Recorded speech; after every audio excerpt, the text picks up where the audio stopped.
بچوں کی دنیا کہانی کا عنوان انسان کی پہچان۔ ایک آدمی کے 4 بیٹے تھے۔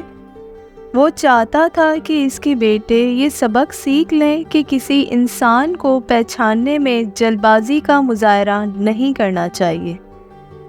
لہٰذا اس بات کو سمجھانے کے لیے اس آدمی نے اپنے بیٹوں کو ایک سفر پر روانہ کرنے کا فیصلہ کیا اور دور دراز علاقے میں ناشپاتی کا ایک درخت دیکھنے کے لیے بھیجا۔ ایک وقت میں ایک بیٹے کو سفر پر بھیجا کہ جاؤ اور اس درخت کو دیکھ کر آؤ۔ باری باری سب کا سفر شروع ہوا۔ پہلا بیٹا سردی کے موسم میں گیا، دوسرا بہار میں، تیسرا گرمی کے موسم میں اور سب سے آخر والا چھوٹا بیٹا خزاں کے موسم میں گیا۔ جب سب بیٹے اپنا اپنا سفر ختم کر کے واپس لوٹ آئے تو اس آدمی نے اپنے 4 بیٹوں کو ایک ساتھ طلب کیا اور سب سے ان کے سفر کی الگ الگ تفصیل کے بارے میں پوچھا۔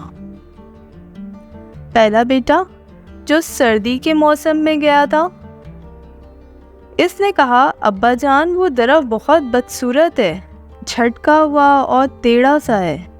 دوسرے بیٹے نے کہا والد محترم وہ درخت تو بہت ہرا بھرا تھا، ہرے بھرے پتوں سے بھرا ہوا تھا۔ تیسرے بیٹے نے ان دونوں بھائیوں سے اختلاف کیا کہ وہ درخت تو پھلوں سے بھرا ہوا تھا اور اتنا حسین نظر آ رہا تھا کہ اس سے زیادہ حسین منظر میں نے کبھی پہلے نہیں دیکھا تھا۔ سب سے چھوٹے بیٹے نے اپنے بھائیوں سے اتفاق ظاہر کیا کہ وہ ناشپاتی کا درخت تو پھل سے لدا ہوا تھا اور ان پھل کے بوجھ کی وجہ سے وہ درخت زمین پر لگ رہا تھا۔ اس سب کے بعد اس آدمی نے مسکرا کر اپنے 4 بیٹوں کی طرف دیکھا اور کہا تم 4 میں سے کوئی بھی غلط نہیں کہہ رہا، سب اپنی اپنی جگہ درست ہے۔ بیٹے باپ کا جواب سن کر بہت حیران ہوئے کہ ایسا کس طرح ممکن ہے۔ باپ نے اپنی بات جاری رکھتے ہوئے کہا کہ میرے بیٹوں، تم کسی بھی درخت یا کسی انسان کو صرف ایک موسم یا صرف ایک حالت میں دیکھ کر کوئی حتمی فیصلہ نہیں کر سکتے۔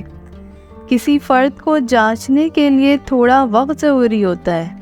انسان کبھی کچھ حالت میں ہوتا ہے، کبھی اس کی کیفیت کچھ ہوتی ہے تو کبھی اس کی کیفیت کچھ ہوتی ہے۔ ایک درخت کو تم نے جاڑے کے موسم میں بے رونق دیکھا تو اس کا مطلب یہ نہیں کہ اس پر کبھی پھل نہیں آئے گا۔ اسی طرح اگر کسی آدمی کو تم فقیری کی حالت میں دیکھ رہے ہو تو اس کا مطلب یہ نہیں کہ وہ آدمی برا ہی ہوگا۔ میرے بیٹوں، کبھی بھی جلد بازی میں کوئی فیصلہ نہ کرو۔ کسی کو سمجھنے کے لیے اس کو ہر موسم میں اسے جانچنا ضروری ہے۔ اگر تم سردی کے موسم میں ہی اندازہ لگا کر نتیجہ اخذ کر لو تو گرمی میں ہریالی، بہار کی خوبصورتی اور بھرپور زندگی سے لطف اندوز ہونے سے رہ جاؤ گے۔